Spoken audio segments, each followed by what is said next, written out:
À bientôt donc. Maintenant, eh bien, le concours.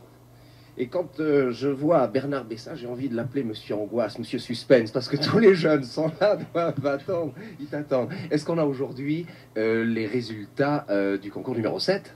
Eh bien, Qu'est-ce pas que cette ça semaine, Ah. jeunes amis, bonjour. Mais je dois vous annoncer effectivement que maintenant nous allons avoir un décalage de 3 semaines et que donc les réponses au jeu concours numéro 7 seront données dans l'émission numéro 10. Mais tout de même, cette semaine, j'ai voulu vous faire plaisir. Et comme je sais que vous aimez la musique, d'après votre courrier, eh bien j'ai invité un musicien qui vient d'un pays très lointain et vous l'entendrez après les questions du jeu concours numéro 9. Alors, jeu concours numéro 9.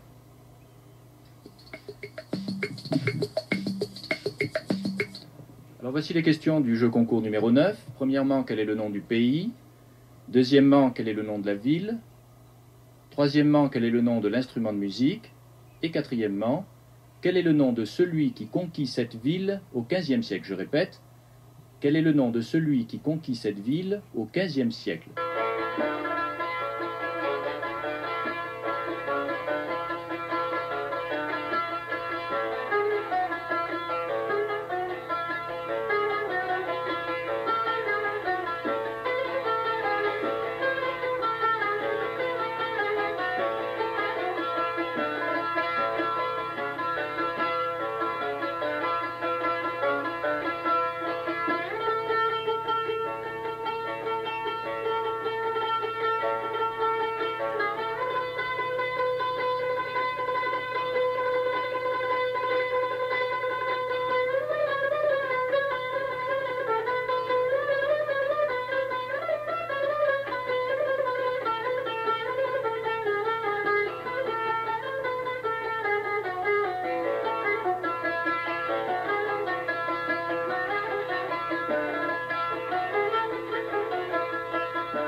Je vous rappelle les questions. Quel est le nom du pays? Quel est le nom de la ville? Quel est le nom de l'instrument de musique? Et quel est le nom de celui qui conquit cette ville au XVe siècle? Vous devez envoyer vos réponses avant le lundi 28 février minuit et les rédiger de la façon suivante. Jeu concours numéro 9, votre adresse, votre numéro de téléphone, votre âge, émission Mosaïque, jeu concours, 27 rue Ginoux, 75 015, Paris. Les réponses du jeu concours numéro 9 seront données dans l'émission numéro 12. Et maintenant, comme je vous l'avais promis, voici ce musicien qui vient d'un pays lointain, très beau pays, le Sénégal, qui joue de la kora. Il s'agit de Diali Magui Sissoko, qui va interpréter un Siedo.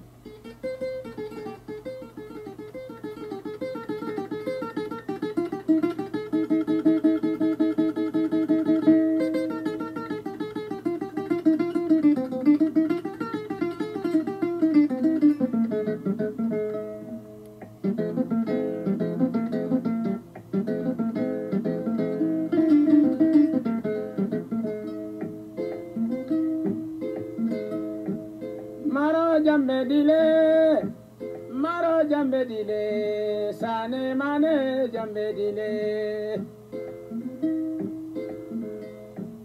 Jaddo sane ni mane, sonko ni sanya ulubanta, balba tingili ni balba kansuma. Asiti paki, afa paki sabo banta, jalolu jakhalda. Ala ninna muzafali. Alinga dunia tama kumandi bela subijanke do malani dolo kapa konkon na lufali niya moy fali wala mukulu bali mansani moro ba duguni mbala fa ku yani tawlajo Mamadu Mustafa Barika sana ni mane sonko ni sanya ulubanta sana ni mane jambedu.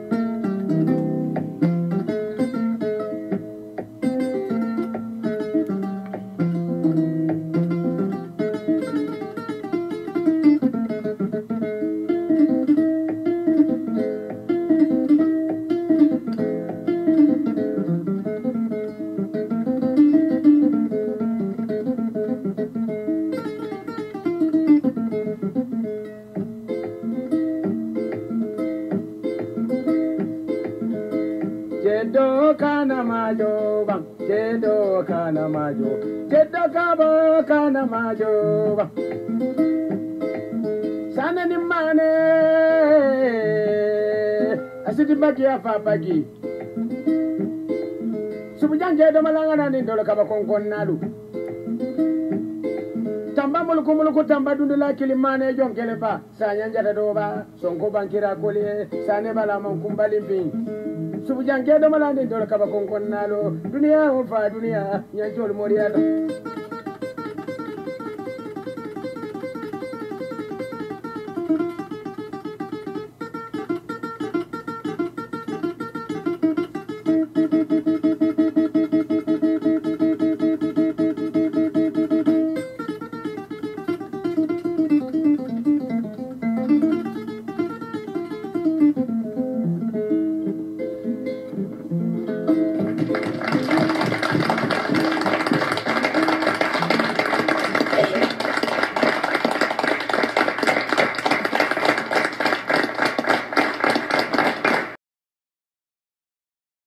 عجبك انت؟ عجبك؟ ايوه. Bon les enfants, maintenant un moment très sérieux. Attention, un jour je l'avais lancé à Mosaïque en forme de devinette. Qui est le monsieur, avec ses invités, qui permet, quand on a moins de 15 ans, quand on écrit une carte postale, de gagner de très beaux voyages? Qu'est-ce que c'est ça? C'est quoi? Ça s'appelle comment ça? Le jeu concours. Bravo. Eh bien le jeu concours, comment? Bernard. Voilà, Le jeu concours. c'est commencé. Alors jeunes amis, bonjour. Et le peintre que vous voyez actuellement devant son chevalet à l'œuvre, c'est Monsieur Stupar, peintre yougoslave, qui est en train de peindre, et nous le laissons peindre car il prépare une surprise pour nous. Alors comme vous l'avez compris, le pays qu'il fallait découvrir dans le jeu concours numéro 13 était la Yougoslavie. Vous avez été très nombreux également à reconnaître la région, la Bosnie-Herzégovine, la ville, Mostar, et la rivière, la Neretva. Alors le monsieur qui est à côté de moi, vous le connaissez également, c'est monsieur Stojanovic, directeur de l'Office du tourisme yougoslave à Paris. Et monsieur Stojanovic va nous parler de la Bosnie-Herzégovine, une région où l'on trouve encore de nombreux joyaux des civilisations occidentales et orientales, puisque je crois qu'on y dénombre à peu près 400 forteresses, 2500 nécropoles, des milliers d'églises, de mosquées, de synagogues qui ont coexisté sur ce territoire depuis de nombreux siècles. Alors, puisque nous avons le plaisir d'avoir des œuvres de monsieur Stupar, qui a évoqué sa région natale, la Bosnie, nous allons les présenter avec des photos et monsieur Stojanovic va nous les commenter. Alors, la Bosnie-Herzégovine, c'est une de 6 républiques yougoslaves. Il y a 3 millions d'habitants à peu près. On va maintenant à Mostar. C'est la ville qui était à concours. On voit son ancien pont, très vieux et très connu de l'ancienne époque turque.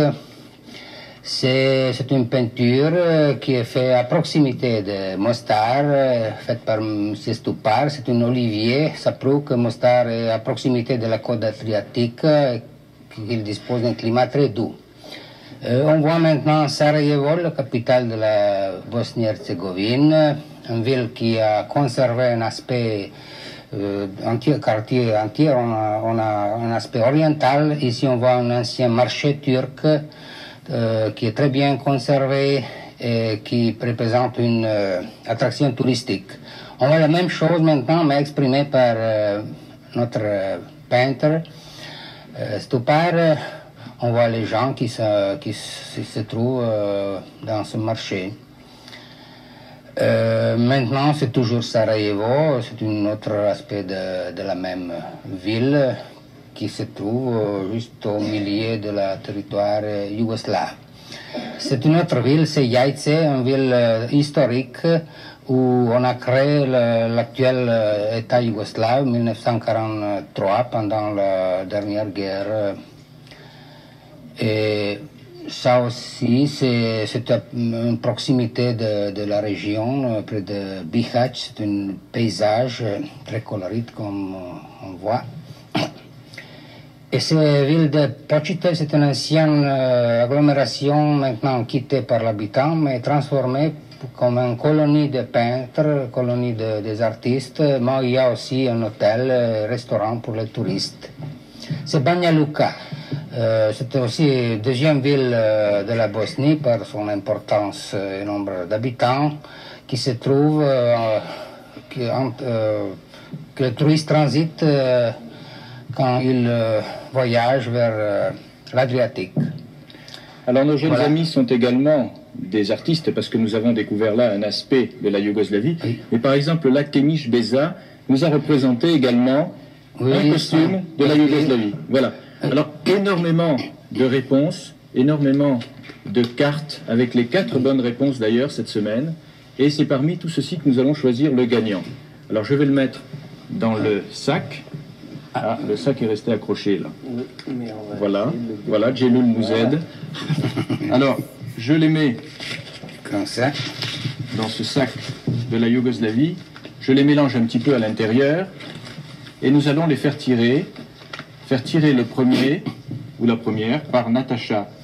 Oui. Natacha qui est la fille du peintre d'ailleurs. Alors allons-y. Ah, Oui. Alors, c'est Eric Zorica, Dijon. qui habite à Dijon. Alors habite à bravo, c'est Dijon. lui qui a Oui. gagné le voyage. ça. C'est lui qui a gagné le voyage. Alors maintenant, c'est peut-être un peu la voisine. Oui. Qui s'appelle Samia. Samia. Maintenant, c'est Myriana Robin. Ah non, non, non, elle fait de grosses bises à Myriana Robin. Oui, non, je n'ai pas vu bien. Alors, ça, c'est Maria Jankovic Oui. de... Attendez, où est la ville? À Aulnay-sous-Bois. Oui, voilà. Qui habite à Aulnay-sous-Bois.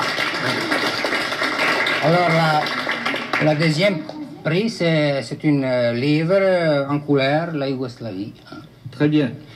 Et maintenant, le troisième encore. Alors, ah, le garçon qui est derrière. Tu t'appelles Stéphane Garcia.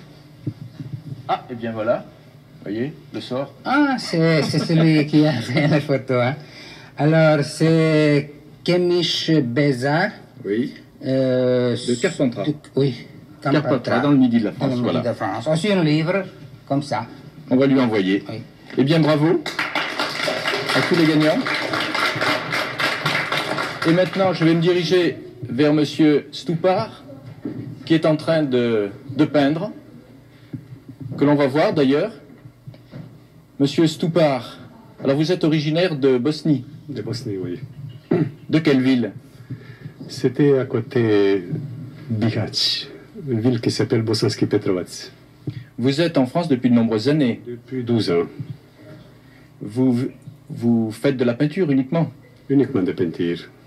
Alors actuellement, nous avons d'autres œuvres également qui sont mises sur ce plateau avec, pour vous présenter. Je sais que vous faites des expositions très importantes en ce moment.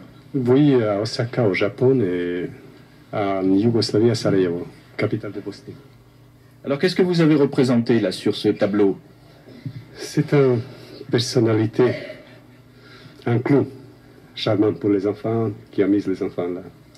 Alors vous allez d'ailleurs commencer à le peindre pendant la répétition et je vois que le tableau est bien avancé. Alors qu'est-ce que vous allez en faire de ce tableau? Ben, je pense l'offrir à un des gagnants des concours. Alors je crois que c'est une très bonne idée et on doit vous remercier car nous allons leur envoyer effectivement ce tableau. Ils vont le voir se faire d'ailleurs sur le plateau et nous allons l'envoyer cette fois à une personne plus âgée qui a répondu au concours. Parce que vous savez qu'il y a de très nombreuses personnes âgées qui s'intéressent à notre jeu concours. Et alors cette semaine, nous avons reçu de nombreuses cartes et nous allons tirer parmi ces cartes encore une personne qui va recevoir ce tableau. Alors qui veut tirer? Qui veut tirer? Ah, voilà. Oui, oui, oui. Viens voir. Fait un petit moment qu'il a envie de faire quelque chose, je le sens, il en peut plus. Il est un peu loin, je vais passer les cartes à Jean-Michel, il va lui faire tirer. Attention, attention, je vais les mélanger. Bouge pas. Voilà. Regarde, attention, tu as une lourde responsabilité, tu vas choisir une carte dans tout ça. Tu sais comment on fait quand avec des cartes à jouer. Alors attention. Allez, choisis-en une, vas-y. La plus belle. Chut, chut. Alors lui seul décide. Voilà. A. Bernard, j'annonce le Madame Besançon, B, 59 bis rue Olivier Métra, Paris, 75 020. Eh bien, très bien. C'est donc elle qui va recevoir. Oui. Elle a 26 ans. Elle a 26 ans. Voilà. Alors à partir de cette semaine, d'ailleurs, nous n'allons plus poser de questions pour ce jeu concours, car nous voudrions permettre à toutes les personnes qui sont plus âgées, qui sont moins jeunes si vous voulez, et qui collaborent à notre jeu, qui essaient d'y participer depuis de nombreuses semaines, d'y participer totalement. Alors nous allons étudier une nouvelle formule de jeu pour les y associer. Mais je donne quand même rendez-vous aux jeunes la semaine prochaine pour les réponses du jeu concours numéro 14. Alors à la semaine prochaine.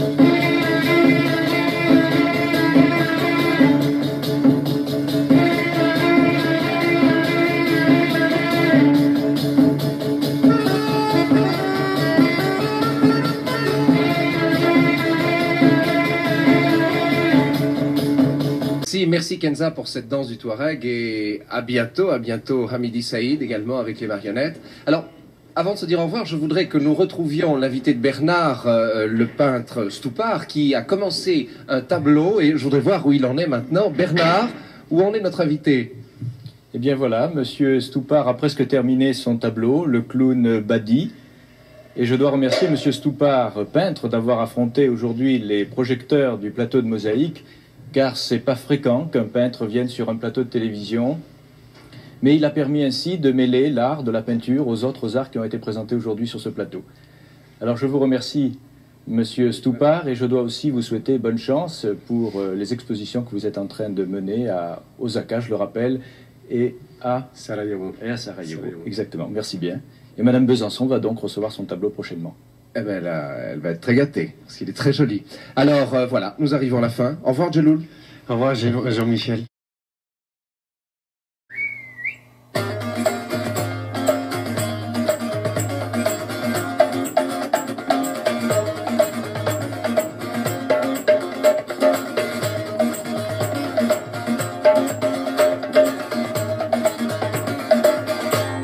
Alors maintenant, on va faire une petite pause de cette musique et nous allons retrouver Bernard et le jeu concours. Alors, jeunes amis, bonjour. Auprès de moi, Monsieur Stojanovic, directeur de l'Office du tourisme yougoslave à Paris. Alors, Monsieur Stojanovic, maintenant vous êtes presque un habitué de l'émission Mosaïque. Alors, vous allez m'aider à donner les réponses du jeu concours numéro 15. Alors, pour ce jeu concours numéro 15, vous l'avez deviné, il fallait découvrir la Yougoslavie. La deuxième question, c'était le nom de la région, la Serbie. Alors, la Serbie... On a accepté la Serbie, on a accepté aussi Šumadija, parce que c'est une région où se passe le film. Alors, on a accepté tous les deux. Serbia ou Šumadija. Très bien. Et là, le nom des chaussures, les noms des chaussures, les fidèles téléspectateurs de Mosaïque l'ont reconnu, parce qu'il s'agissait de l'Opanak, dans lequel nous avions d'ailleurs fait un tirage au sort. Et enfin, le nom de la flûte qu'il fallait reconnaître, Monsieur Stojanovic. Ah, ça s'appelle en yougoslave Dvojnice. Voilà. Vous l'avez mieux prononcé que moi, je ne me suis pas hasardé à ça. Alors je tiens d'autre part à dire que vous êtes l'auteur du film dont nous avons vu un extrait pour la question, et dont, d'ailleurs, nous allons revoir un extrait tout de suite.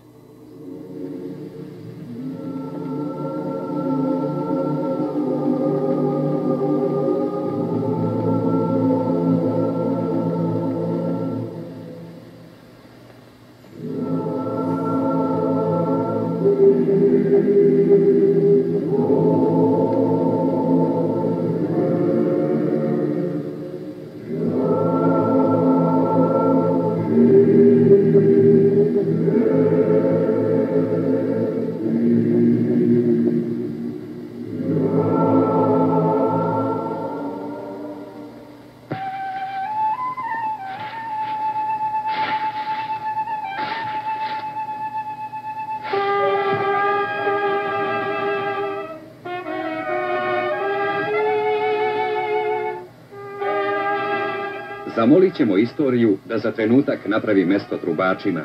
Ovdje u Guči, u selu Dragačevu, svake godine se takmiče za najbolju trubu.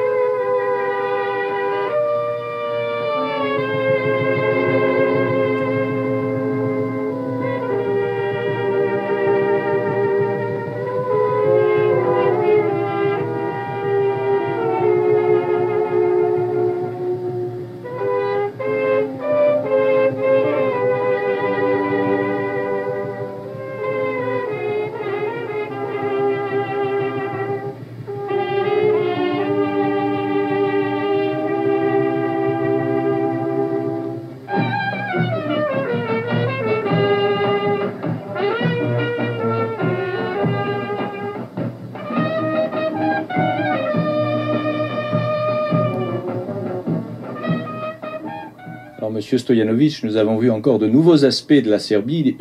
La Serbie est une région très diversifiée.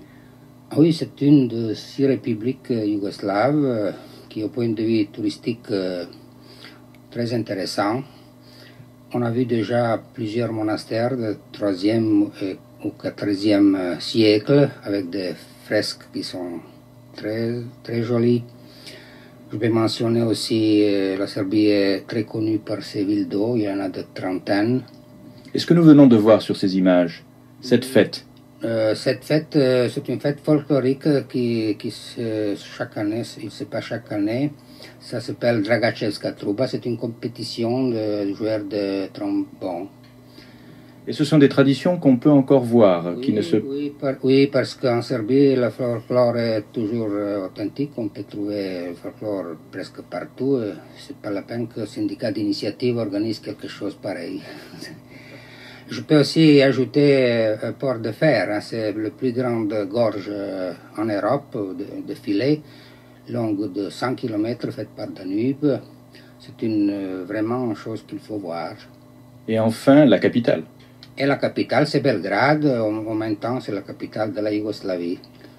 La Serbie est la plus grande république en Yougoslavie, à peu près 7 millions d'habitants. Bien. Alors maintenant, nous allons savoir qui va aller en Serbie. On va procéder au tirage au sort. Comme chaque semaine, nous avons eu des cartes postales, de nombreuses cartes postales de jeunes amis, et nous allons les mélanger et recommencer le tirage au sort dans l'Opanac. Alors, je les remets dans l'Opanac, je les mélange. Et puisque nous avons le plaisir aujourd'hui d'avoir avec nous Mirjana, ah, vous voyez, il y a un petit chat là dans les cartes postales.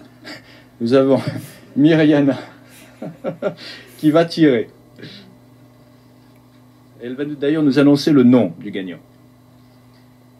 C'est une petite Yougoslave de 7 ans qui s'appelle Zlatica Zlatkovic, ce qui veut dire, son nom de famille, ça veut dire d'or, et c'est une petite fille d'or, alors vraiment, elle a beaucoup de chance.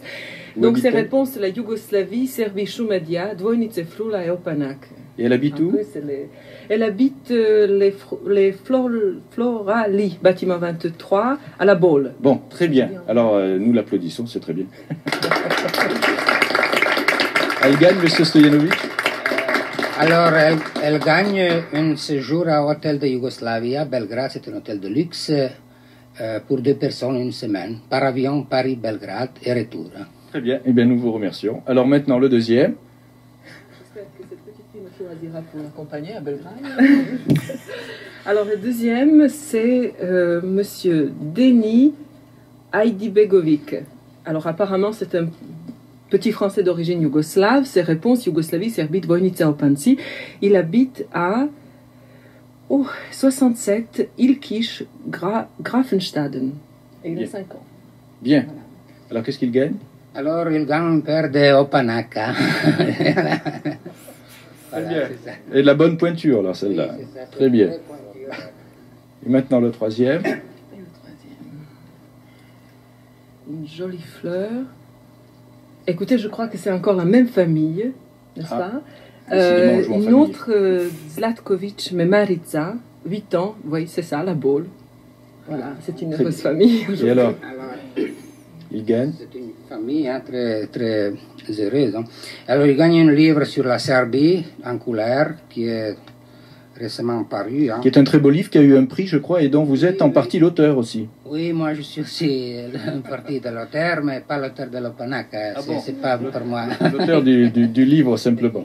Très bien, je vous remercie. Alors maintenant, je dois dire qu'il y a de nombreux amis déjà qui ont effectué leur voyage dans les pays. Il y a notamment Elisabeth Babnik qui est allée en Slovénie, Sandro Celso et Delphine Raché qui reviennent de Turquie, Maria Rosa Gomez qui revient du Portugal, et à tout cela, je demanderai, puisque je suppose qu'ils ont ramené beaucoup d'impressions, de souvenirs de ces pays, de bien vouloir nous envoyer un petit compte-rendu de leur voyage avec quelques photos, et peut-être que nous en parlerons et que nous inviterons même certains sur le plateau pour en parler. Voilà, alors maintenant, je crois que nous ne quittons pas la Yougoslavie, et je vais passer le micro à Myriana, qui va nous annoncer quelque chose. Alors d'abord, ça tranquille. Nous ne quittons pas la Yougoslavie, mais nous ne quittons pas le monde entier non plus, parce que des trompettes de Dragačevo, nous allons passer à une musique qui est yougoslave, mais qui en même temps appartient au monde entier, puisqu'il s'agit des gitans. Istom prilikom želim da pozdravim sve naše gledalce Jugoslovene na srpsko-hrvatskom jeziku. Sada ćete čuti grupu Žarka Ivanovića i Cigane Ivanović, koji su članovi sekcije Roma kulturno-obrazovne zajednice Jugoslovena, a početak sa kolom Moravac.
Bonjour mademoiselle. Bonjour.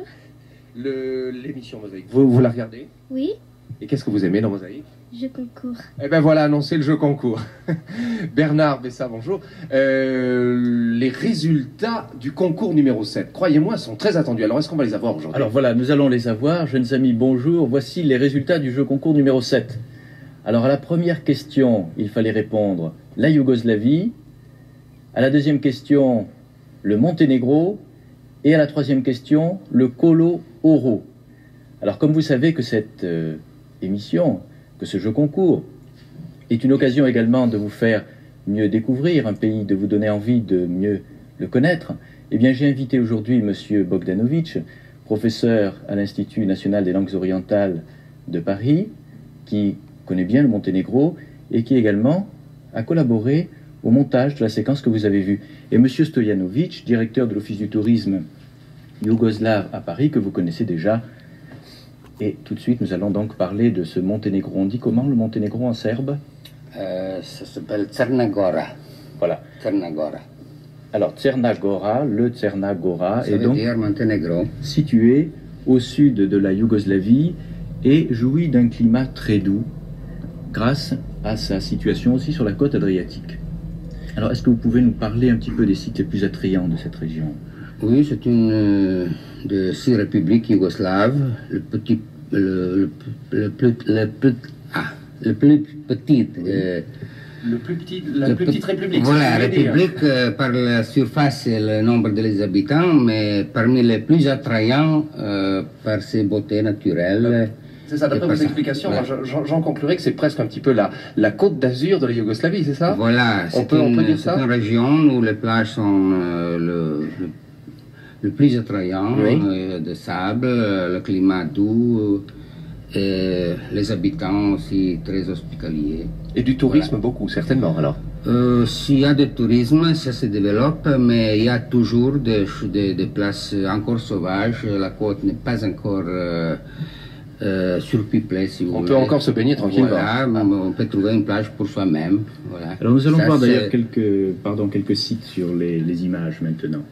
Nous les voyons en ce moment. Oui, voilà une plage, voilà une plage. Il y en a des dizaines comme ça, de sable. C'est Bouche de Kotor. C'est presque un fjord, une bouche qui pénètre très profondément dans l'intérieur du continent. C'est toujours Bouche de Kotor, avec des filets de pêcheurs, avec une petite île à l'intérieur. Ah, c'est le célèbre Saint-Stéphane. C'est un ancien village de Moyen-Âge qui était construit pour se combattre contre les pirates, mais maintenant c'est un hôtel. Ça fait penser au Mont Saint-Michel. Oui, voilà, c'est ça. C'est une petite Saint-Michel. Oui. C'est toujours, oui, Saint-Stéphane. Alors, chaque maison, maintenant, il a les chambres très confortables. C'est un hôtel entier, ça. Et c'est Budva, c'est une ancienne ville du Moyen-Âge aussi, qui existait depuis l'époque de Grec, avec les murailles et tout ça. C'est le plus grand centre touristique au Monténégro. Et je pense qu'il va se développer encore.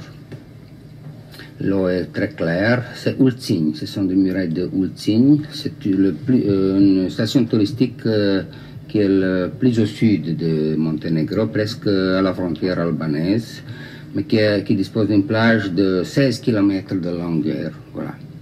Alors cette région a gardé des témoignages de l'histoire, d'une histoire très ancienne, et également d'une culture très originale. Alors là, je me tourne vers M. Bogdanovic qui nous parle un petit peu de cette culture, qui nous parle un petit peu des principales étapes de cette culture.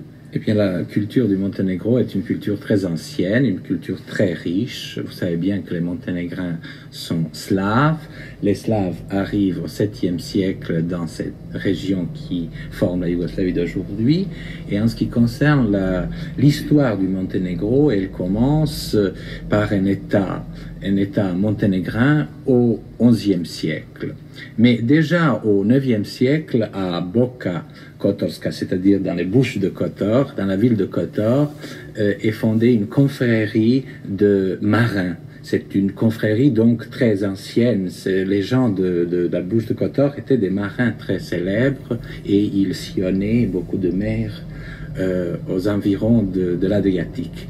Ensuite, nous avons le XIIIe siècle qui est très riche, surtout en fresques. Si pour des touristes qui vont se baigner sur ces belles plages de l'Adriatique, peut-être ils ne savent pas qu'à une centaine de kilomètres de Budva ou de Petrovac na Moru se trouvent des monastères avec des fresques très très belles. Que nous avons vues d'ailleurs sur les images. Oui. Alors ensuite, il y a le XVe siècle qui est assez important pour l'histoire culturelle du Monténégro, parce que la première imprimerie de tous les Slaves est justement fondée au Monténégro. Ah oui, je n'ai pas suivi. Oui, c'est ça. Là, c'était des icônes. C'était des icônes du XVIIe siècle. Du monastère de Morača, qui est à une centaine de kilomètres de la côte. Alors là, nous arrivons au XVe siècle, il y a cette fameuse imprimerie.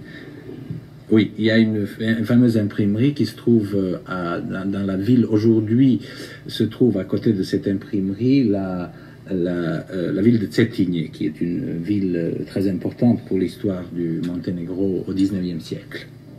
Très bien. Et je voudrais aussi que vous citiez quand même le poète, le grand poète, non seulement monténégrin, mais yougoslave.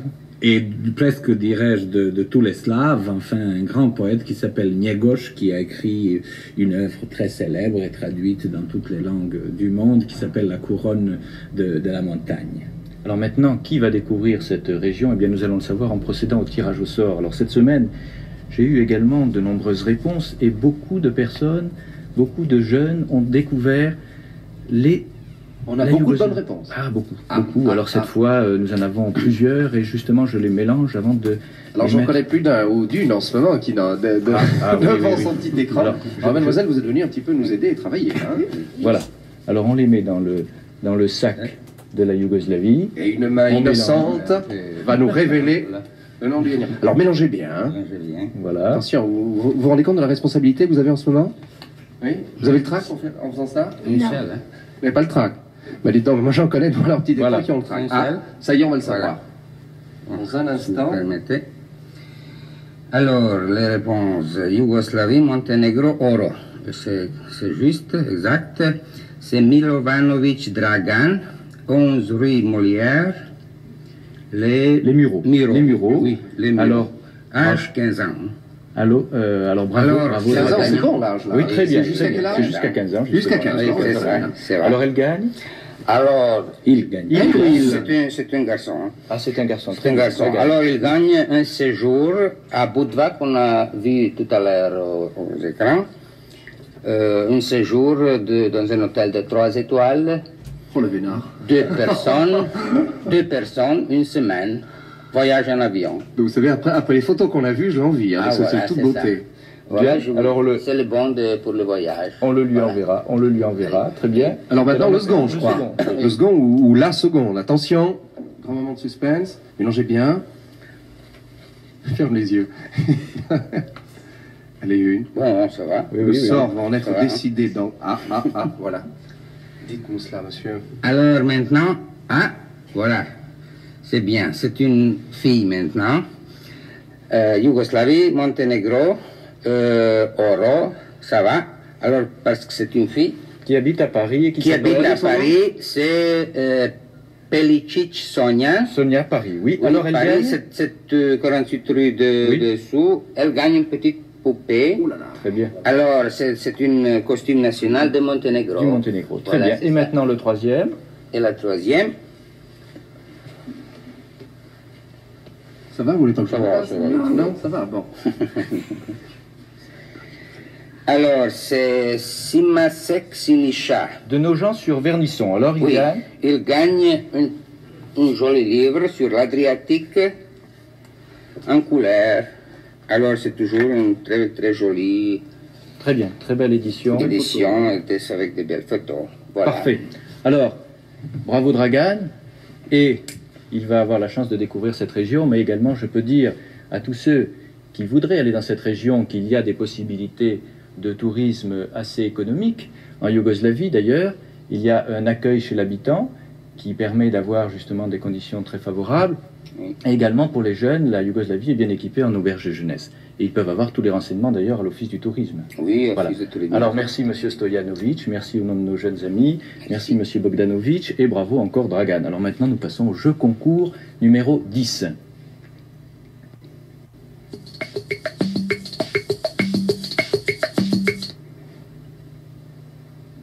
Voici les questions du jeu concours numéro 10. Premièrement, quel est le nom du pays? Deuxièmement, quel est le nom de la région? Troisièmement, quel est le nom de la pâtisserie, du gâteau si vous préférez? Quel est le nom de la pâtisserie? Une nouvelle question. Et quatrièmement,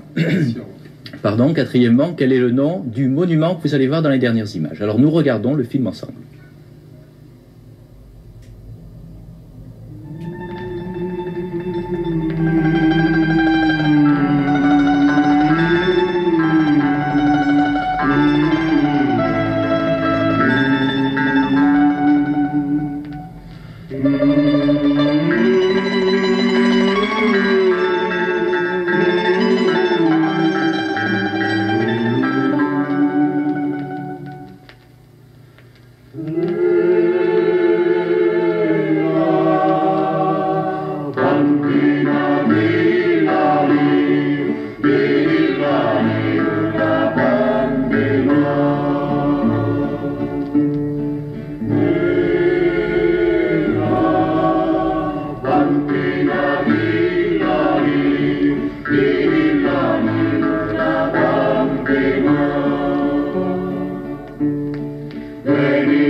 Quel est le nom du pays? Quel est le nom de la région? Quel est le nom de la pâtisserie? Et quatrièmement, quel est le nom du monument? Vous devez envoyer vos cartes réponses avant lundi 7 mars minuit et les présenter de la façon suivante. Jeu concours numéro 10, émission Mosaïque, jeu concours 27 rue Ginoux, 75 015 Paris. Les réponses au jeu concours numéro 10 seront données dans l'émission numéro 13. Et maintenant, bonne chance et à la semaine prochaine. Merci Bernard. Moi, c'est pas tellement le monument qui m'intéresse, surtout le gâteau. Quand je vais savoir son nom. Nous passons maintenant à notre rubrique spectacle. Je voudrais vous annoncer brièvement la sortie du film algérien Noua. Des choses sérieuses et attendues par tous les enfants. Le jeu concours, Bernard, nous vous écoutons. Jeunes amis, bonjour. Et merci à tous ceux qui ont envoyé des cartes postales sur l'Algérie, car le pays qu'il fallait découvrir dans le jeu concours numéro 11 était l'Algérie. Vous avez reconnu également la région du Mzab, vous avez entendu l'instrument, la haïta, et vous avez reconnu la ville, la célèbre ville de Gardaïa. Aujourd'hui, près de nous, M. Merzoug, directeur de l'Office algérien de tourisme, et M. Zahnoun, son adjoint. Alors, M. Merzoug, Gardaïa, on dit que c'est un îlot de sagesse et de paix. Oui, je crois que vous avez raison de dire que Gardaïa mérite réellement ce qualificatif. Gardaïa, pour la situer un petit peu historiquement, Gardaïa c'est une ville donc, qui a été fondée avec 4 autres villes aux environs entre le Xe et le XIIe siècle, dans une région qui est vraiment très aride. Et il y a une secte donc, religieuse musulmane qui est venue s'installer ici, donc qui a fondé toute cette région qui est très connue aujourd'hui, qui est connue sous le nom de Mzab. La ville de Gardaïa se caractérise surtout par son architecture, une architecture un peu particulière, une architecture très pittoresque qui colle vraiment très bien à cet espace qui est très aride, et cette architecture-là a inspiré évidemment beaucoup d'architectes, dont le Corbusier, et tout récemment le Pouillon, qui s'en est beaucoup inspiré pour la réalisation de beaucoup de complexes touristiques sur la côte algérienne, également pour la réalisation de beaucoup d'hôtels donc à travers l'Algérie, et beaucoup d'hôtels sahariens également.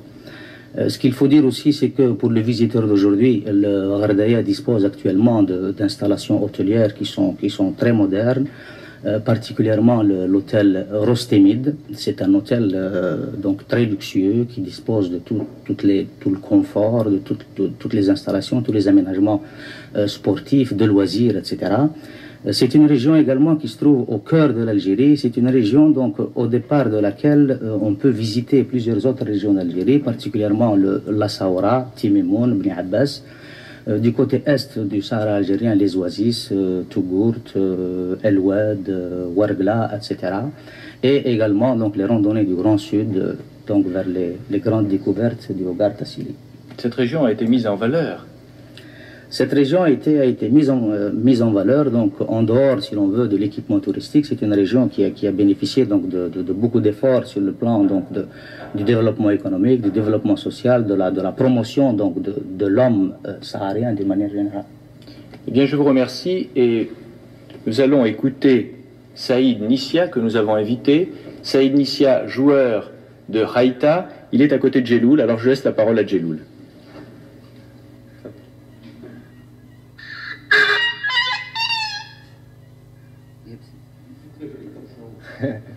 C'est très particulier.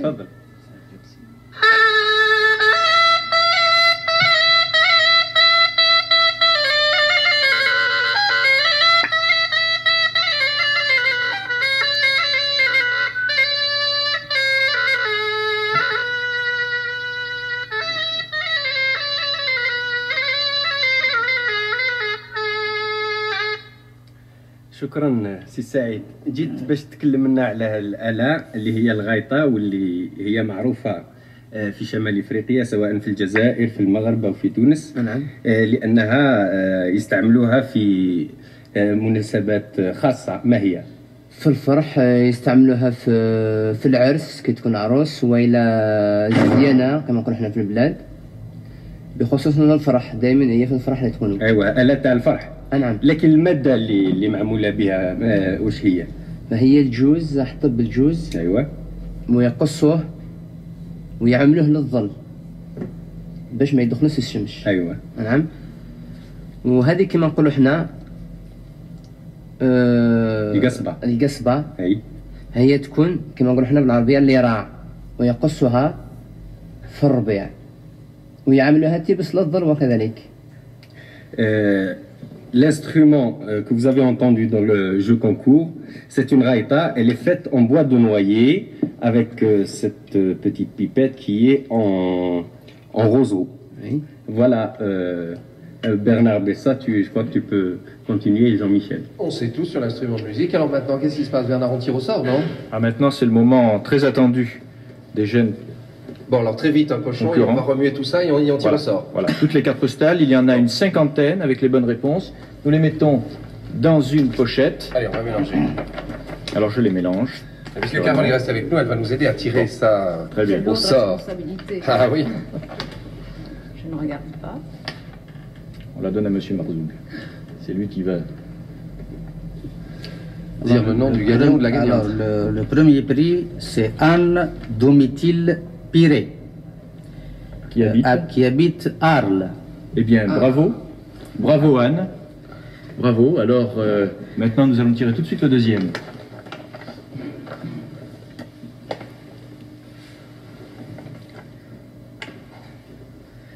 Attention, qui ça va être? Une jeune fille, un jeune homme? Le deuxième, c'est Bougigli Rachida. Bougigli Rachida qui habite Verdun. Verdun. Ah bah après le sud, tout à fait le sud. Nous montons à l'est maintenant. Bon alors maintenant, Carole, attention, le dernier gagnant ou la gagnante de ce matin, c'est ça? Oui. Dernier, c'est Mademoiselle Ferida Ben Larbi qui habite la Charité-sur-Loire. La Charité-sur-Loire, très bien. Bravo, bravo à tous les gagnants. Et qu'est-ce qu'il gagne, Monsieur Marzoug?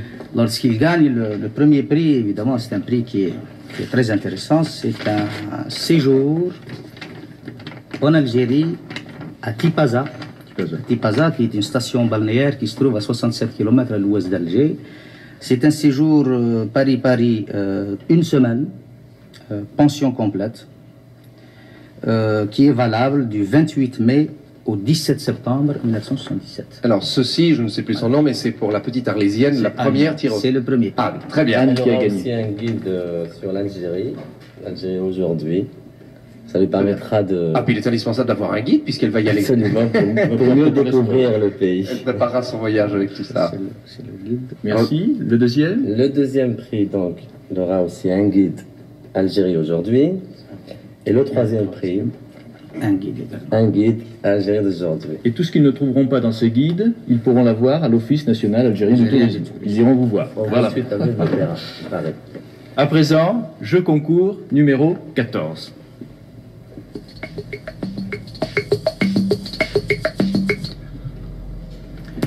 Voici les questions. Quel est le nom du pays? Quel est le nom de la province? Quel est le nom de l'aqueduc? Quel est le nom de l'aqueduc que vous verrez sur la dernière image? Partons vers ce pays. Alors ça, c'est le jeu concours numéro combien? 14.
Quel est le nom du pays?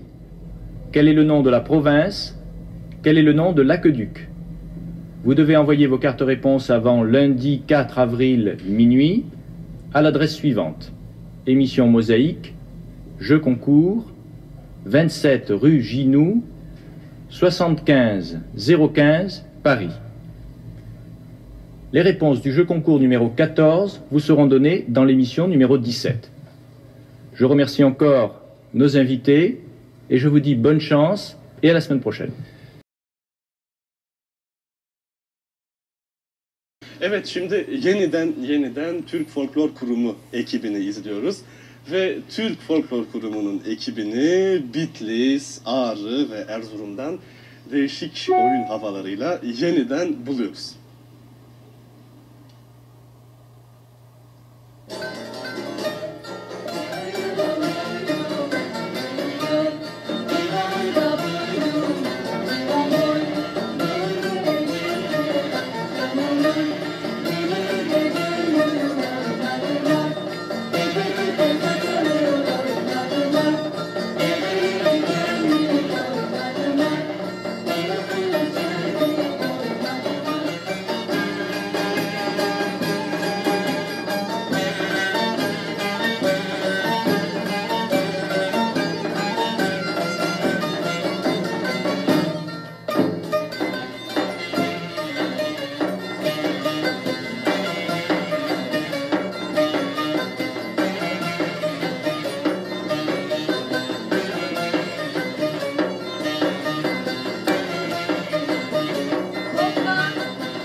Un film tout de suite. Effectivement, plus de 800 000 enfants étrangers vivent en France actuellement. Ces enfants sont porteurs de deux cultures. La culture de leur pays d'origine que leur apportent leurs parents et la culture française qu'ils apprennent à l'école, dans la rue, à la télévision, enfin tous les jours. Et cela ne va pas sans problème. C'est le thème de l'enquête que nous vous proposons ce matin et dans un reportage de Jeanne Lagier et réalisé par Bernard Bessa. Et le titre en est « Les enfants de Nanterre ». J'ai trouvé l'idée d'élever des pigeons. Parce que tous les matins, quand je sors à 8h pour aller à l'école, j'en trouve plein devant chez moi. Alors j'ai trouvé l'idée, moi aussi, de faire comme un peu mes voisins et tout. Puis j'en ai acheté, puis ça m'a fait des petits, puis ils ont grandi. Oh, il est beau.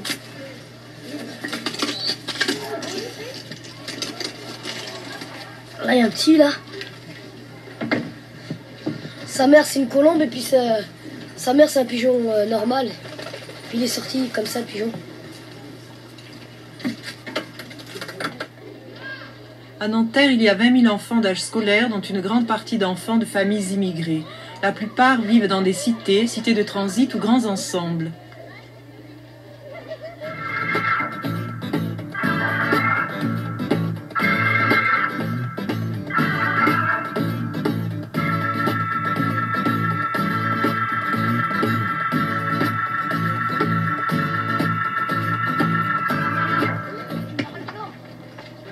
Nous avons rencontré quelques-uns de ces enfants qui nous ont parlé de leur vie dans une cité de transit. C'est rare qu'on s'ennuie. On a toute la liberté qu'il faut. On s'amuse, après minuit on peut crier et tout. Rien. Mais les gens partent quelquefois de cette cité. Oui, ça fait triste. Il y a beaucoup de tes copains qui s'en vont. Oui, ça fait triste. Des fois c'est les meilleurs copains qui s'en vont. On s'en fait des autres, mais... Et tu les revois après? Oui, mais ils changent.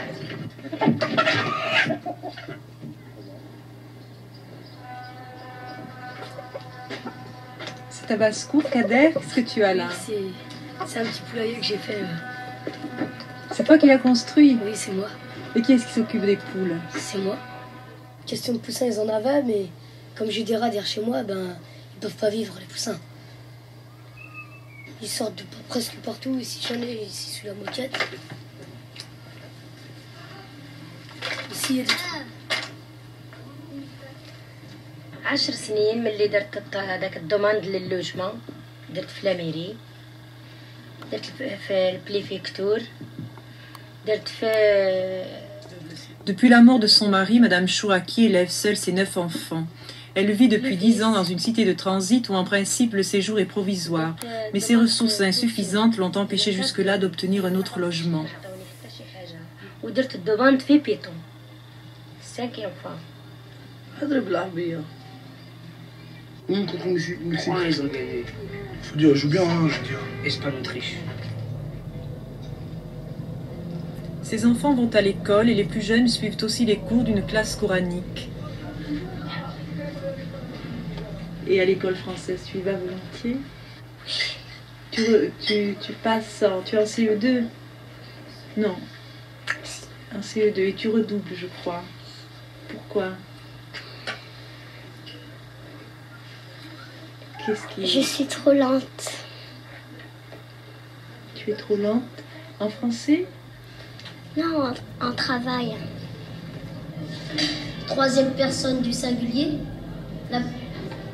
A basculé s'écrit A, B, A, S, C, U, L, E, accent aigu. Monsieur Godefroy, la présence d'enfants d'origine étrangère vous amène à modifier un peu votre pédagogie? Je ne pense pas, non. Pas outre mesure. Cela semble même naturel plus qu'on ne le pense. Même pour eux, il me semble. L'école française cherche à réduire les différences afin que les enfants étrangers aient les mêmes chances. Pensez-vous que cela soit possible? C'est peut-être difficile de répondre à cette question rapidement. Je pense quand même que ça peut les diminuer peut-être un petit peu, mais il n'y a pas que l'école de toute façon pour égaliser ces choses.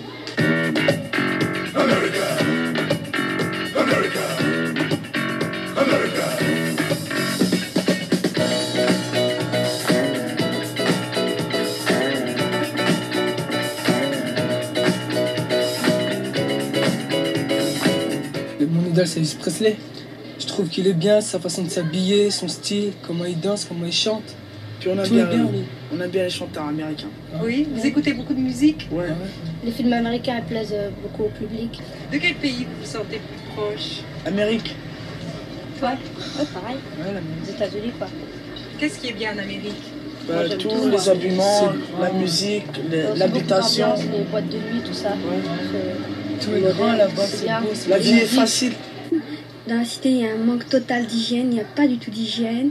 C'est-à-dire que dans les maisons sont très très très petites et il y a des rats, des cafards et on n'a jamais eu de dératisation ou alors rien du tout. Et finalement, est-ce que vous avez le sentiment de vivre dans un cercle clos, fermé à Nanterre? Ah oui, hein.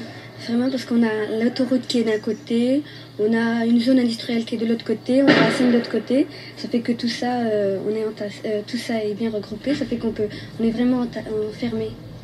Et à l'école, vous rencontrez beaucoup de camarades français? Ah non, très peu, parce qu'on est dans une classe d'arabe, ça fait qu'on préfère rester entre nous, puis on ne connaît pas du tout les autres. Est-ce qu'il y a des problèmes particuliers aux filles dans la cité? Oui, il y en a beaucoup. C'est à cause de... C'est pour... Non, c'est parce que pour sortir, elles n'ont pas le droit. Les mères ne les autorisent pas à sortir. Ils ne laissent pas. À peine elles sortent, il faut qu'elles rentrent tout de suite. Ou alors si c'est le garçon qui sort, elle les laisse. Mais si c'est la fille, elle n'a pas le droit, elle doit rester à la maison, ménage, travail, elle doit garder les petits frères et tout. Et Yamina, est-ce que vos parents attachent une grande importance aux études? Oui, ils y attachent une grande importance car lorsqu'ils étaient petits, ils n'ont pas eu la chance d'étudier. Alors leur plus grand désir, c'est que leurs enfants le fassent, ce qu'ils n'ont pas fait eux. Et est-ce que tu as l'impression qu'il y a des problèmes d'autorité dans les familles? Non, parce que les enfants, dans le monde arabe, les enfants respectent beaucoup leurs parents. Et à l'école, est-ce que vous vous entendez bien avec les garçons? Pas tellement. Il y a des fois des conflits entre nous. On n'a pas les mêmes idées, on n'est pas d'accord. Parfois, Et toi? Non, on n'est pas d'accord. Moi, il me décourage à chaque fois. On voulait parler d'un problème en classe de français. Mais eux, ils nous ont dit directement, les filles elles doivent rester à la maison, les garçons eux ils travaillent et tout, mais c'est impossible, on peut pas parler à la fois. Vous vous sentez finalement davantage de culture française ou algérienne? Bah ça c'est quelque chose que je pourrais pas dire parce que on vit quand même à l'école, on vit dans un milieu vraiment totalement occidentalisé chez nous c'est vraiment on parle arabe avec nos parents nous essayent plutôt de nous apprendre leur culture, leur tradition et tout ça. Alors ça fait que c'est assez difficile de déterminer ce qu'on peut être. Inès, à la maison, vous parlez le portugais chez vous? Oui, moi oui, je parle beaucoup le portugais avec mes parents et mes frères et sœurs. Et vos parents vous parlent du pays, des traditions? Oui, très souvent. Je trouve ça très intéressant. Anna, toi, ça se passe comment chez toi à la maison? Comme à peu près tous les étrangers qui sont venus en France, malgré eux. On rentre. Moi, je rentre du CES, je rentre. Il y a toujours des disputes, tout ça, mais ça s'arrange après. À force, j'ai l'habitude. Maritza et Adélaïde, vous êtes de nationalité yougoslave. Oui, il y a 2 ans que je suis là. Et toi? Moi, ça fait 10 ans. Et tu as eu beaucoup de difficultés d'adaptation? Oui, au début un peu. J'avais du mal à m'adapter. Puis, je suis allée 1 an dans une école pour apprendre le français. Après, ça allait mieux, déjà. Puis maintenant, je suis dans une 4e ménagée. Et donc, je suis dans une école française. Je suis les cours. Et l'année prochaine, tu iras en 4e normale, en 3e normale? Oui.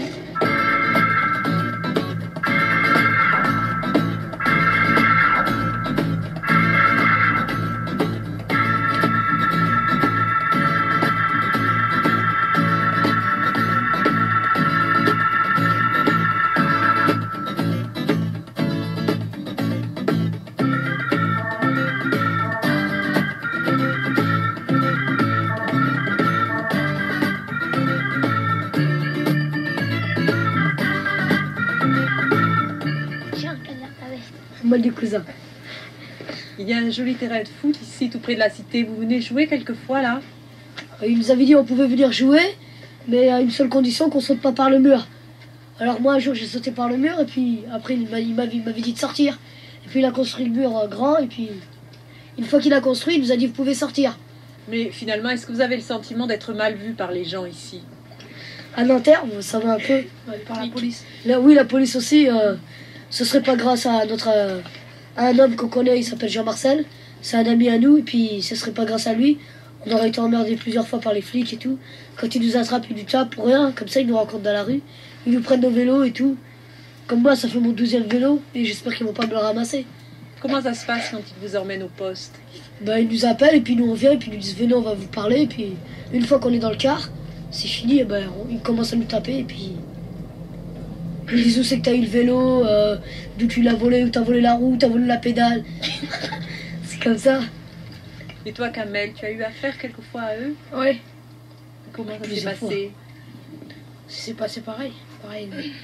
La même chose qu'il le dit. C'est que lui, il a passé un jugement aussi. Il a été en jugement. Est-ce que tu as eu affaire à la police quelquefois? Oui, ça m'est arrivé.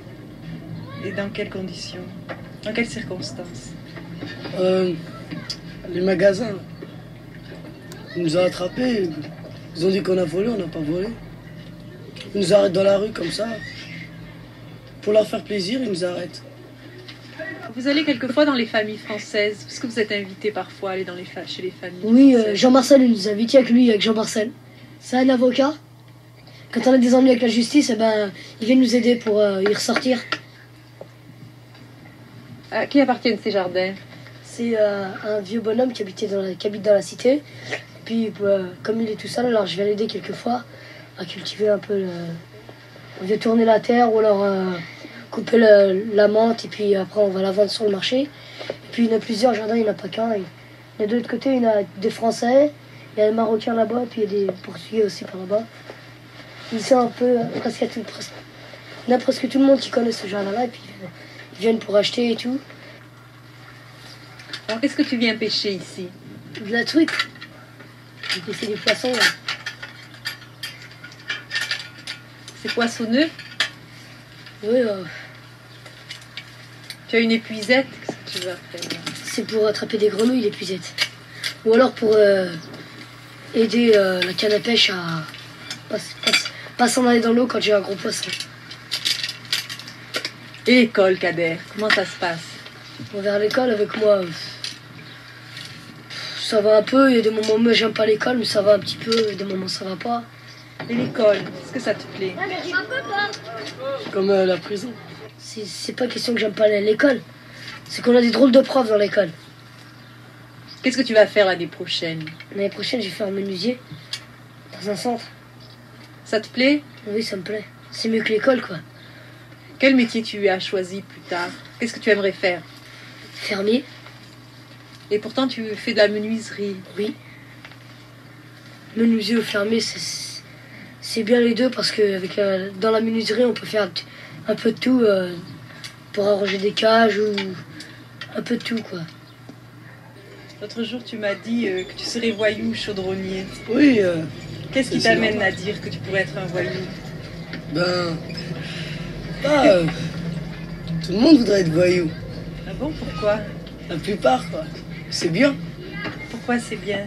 Parce que au moment on se fait pas attaquer dans la rue, puis on est libre quand on est voyou. Quand on veut quelque chose, on l'a, quand ça dépend. Danseur. Hein? Danseur. Et toi? Danseur? Ouais. Danseur de rock? De disco. Yamina? Moi, je compte faire des études de médecine. Et Adoun? Moi aussi, des études de médecine. Et toi, Malika? Moi, je vais essayer de faire de la paléontologie. Et où souhaiteriez-vous vivre plus tard? Moi, ce que je souhaiterais, c'est un beau pavillon. Hein? Un beau pavillon. Et en France? En France ou en Algérie, c'est pareil. Et toi, moi, Yamina? Moi, j'espère bien retourner un jour dans mon pays natal. Et toi, Malika? Moi, je sais pas du tout parce qu'on se sent dans les deux pays étrangers. Parce que quand on est en France, bon, on est étranger. Puis quand on va là-bas, on est étranger aussi. Ça fait qu'on ne sait pas du tout. Parce que j'aimerais bien retourner dans mon pays. J'aimerais vivre mieux là-bas que de rester ici. Même si ici, on n'a pas de difficultés, je dirais, je me sens assez bien. Mais j'aimerais bien retourner dans mon pays. Oui, moi aussi, j'aimerais bien. Moi, au Maroc, je préfère. Parce que là-bas, c'est comme la campagne et tout, voilà. Je préfère habiter.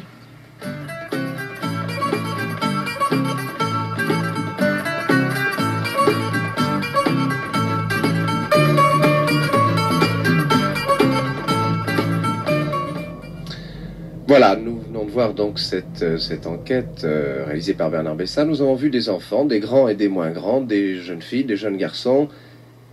Leurs problèmes, ils les ont expliqués clairement. Alors cette deuxième génération t'entoure un petit peu, Miguel, puisque entre un papa et une maman, 3 jeunes filles vont peut-être à la fois en français et en espagnol avec toi. En parallèle avec ce que nous venons de voir, nous allons essayer d'approcher leurs problèmes, leurs soucis, leurs espérances, en leur posant des questions. Comment se passe cette vie de deuxième génération quand on est en France? Pour vous permettre de mieux découvrir la communauté mauricienne en France, voici donc le reportage qui a été réalisé à ce propos. Correct? Ouais, on a un caleçon là. Pas d'allons? Ouais. Un caleçon là, non. Chose rétro? Ouais, à pince. C'est la mode ça. Pose droite. Ici, non, tout ici.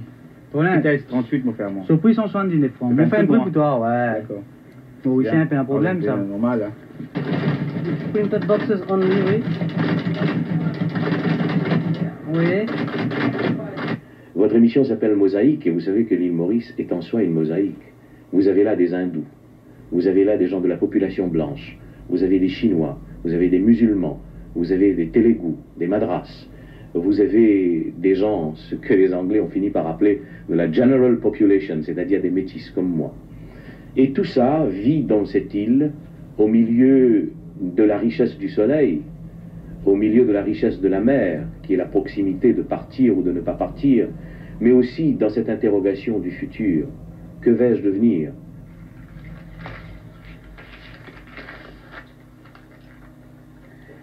Et Nanima, on connaît, et là du Maurice, tout quelque chose pour une bien cher. Durer fin 72 jours. Ou là-bas, Durer pâtisser comme ça. Et Delwil fin N45 encore. Tout qui chose peut monter. Et d'ici aussi fin 50 sous. Dis-moi comment vous vivez à terre. L'île Maurice est le pays le plus dense du monde. Pour la petite superficie qu'a l'île Maurice, vous avez presque maintenant 1 million d'habitants. C'est une île qui dépend d'une monoculture, la canne à sucre. La canne à sucre, vous avez les cyclones, vous avez le mauvais temps. Et puis, vous savez, chez nous, tout le monde va à l'école. Tout le monde a un certificat. Et tout le monde veut avoir une place dans la vie. Et c'est tout à fait normal. Mais on n'en trouve pas. Et les gens sont obligés de partir, de s'exiler pour aller travailler ailleurs. Moi, je suis chef du service Telex. Les camarades, les confrères de Mauriciens qui sont en Maurice, ils pensent que en France, il n'y a pas de problème. Quand on vous fait voir la Tour Eiffel, le Champs-Élysées, l'Arc de Triomphe, vous pensez qu'il n'y a pas de problème, la France? Moi, quant à moi, je dois dire que quand j'étais chez moi, on m'a toujours dit tu monteras à Paris, vous connaissez l'expression. Et puis un jour, je me souviens d'un écrivain, d'un aîné qui me disait tu te rends compte, quand tu iras à Paris, tu marcheras sur le même trottoir sur lequel aura marché Baudelaire, etc., etc. Et puis le chauffeur de taxi te parlera de Valérie. Vous savez, j'ai déchanté, j'ai vite déchanté. Une fois qu'ils sont ici, avec toutes les dettes qu'ils ont fait, ils ne pourraient pas retourner à Maurice. Ils cherchent du travail, quel soit le travail qu'ils vont trouver, ils vont trouver du travail au noir. Ils pensent que, alors ils vont rester cachés, travailler pour 2 francs ou 4 francs heure. Moi-même, je restais avec ma famille pendant 3 ans et demi sans papier ici. Je travaillais au noir, il faut que je sorte avec mes gosses, je suis arrêté toujours plusieurs fois par les policiers. Et pour un sans-papier, c'est comme un rat, moi je dis. Il vit comme ça, quand il rentre dans le métro, il voit la police, et il voit les contrôles de papier, il ne sait pas où aller, il reste caché. C'est pour nous, c'est un esclave moderne, quoi. Voilà, c'est un sans-papier. Un sans-papier dans Paris, dans la France, dans un pays libre, on est esclave. Pas travail, mon pénaloso. Ticket métro, mon apena.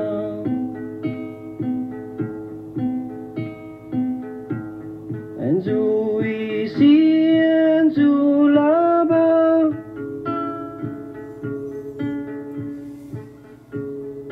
Code mollet, je tiens moi moins con.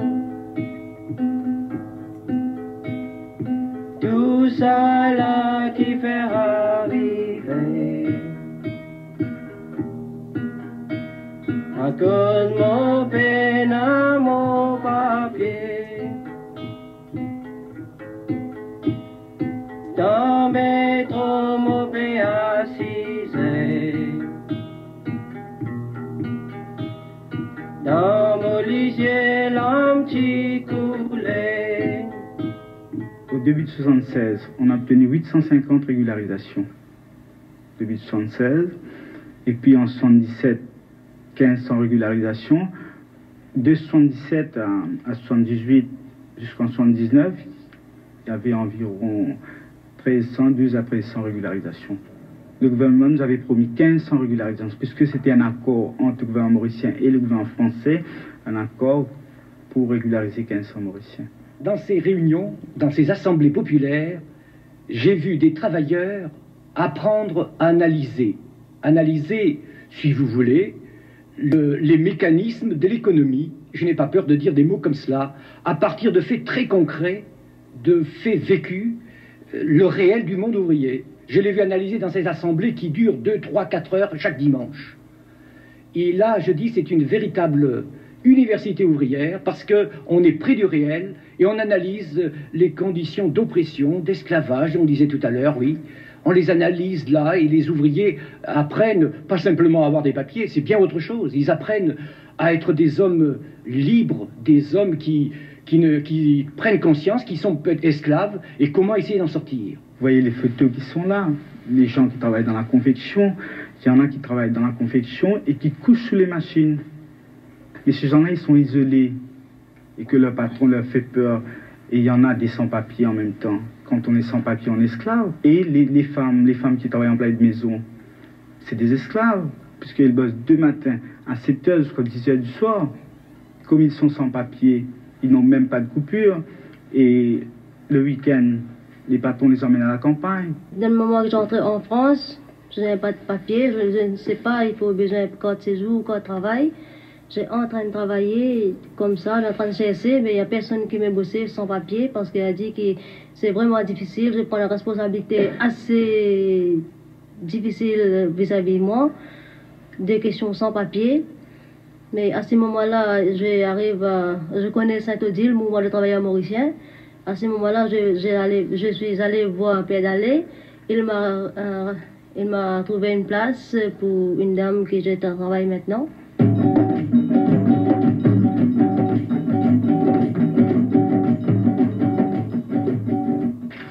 Laisse ça, tu fais ça tout de suite là, un client va attendre là. Mais ça aussi va attendre ça. 2 minutes, après on boit un coup. Bon. Il peut espérer. Non, 2 minutes, laisse ça, après on boit un coup de faire un ceinture avec ce roulet. Dégage ça, Mais ça fait 6 ans que j'ai pas vu mon père. Je voudrais bien y aller.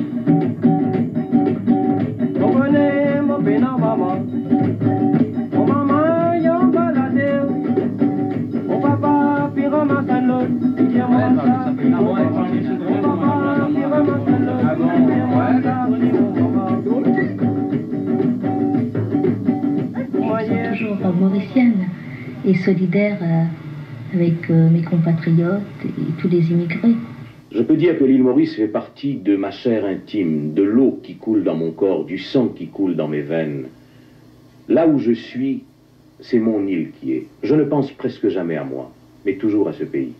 Depuis presque 20 ans que je l'ai quitté, je crois que c'est un lieu commun de le dire, mais il faut quand même le répéter. Je n'ai en moi qu'une seule et profonde nostalgie, celle de ma terre. Et vous savez, naître dans une île, cela veut dire aussi autre chose.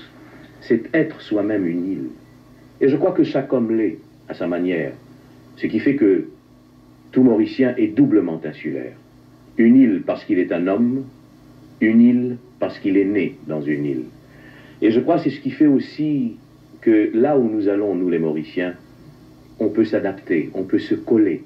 L'île peut naviguer, si je peux employer ce langage, et je ne connais que celui-là, l'île peut naviguer pour se coller à toute terre plus large.